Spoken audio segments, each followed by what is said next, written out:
Health News.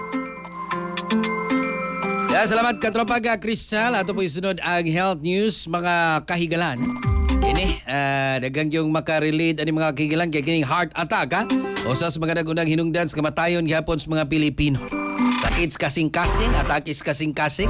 O sa kay mga pamaagi para sa paglikay ni mga kahigalan. Atong sayro na mga kahigalan ha.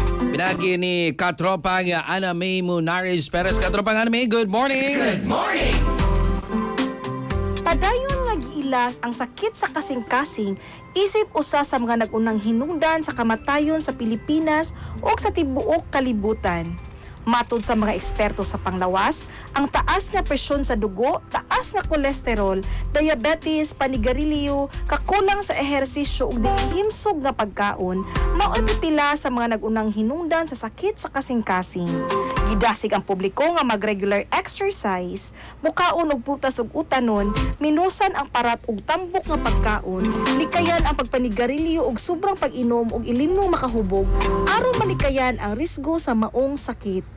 Giawhag usab ang mga tawo nga magpa-check up kanunay, ilabi na kung adunay high blood, diabetes o history sa sakit sa kasing-kasing sa pamilya, aron sa iyo pa matambalan ug malikayan ang seryosong komplikasyon sama sa atake sa kasing-kasing o stroke.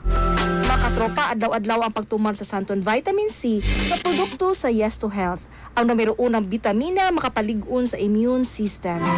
Alas sa nagkahiusang Pilipino para sa Pilipinas, ako ang inyong katropa, Ana May Perez, XFM News. Kasikas Express Balita. Santon Plus Gold, mapalit sa mga butika sa inyong lugar.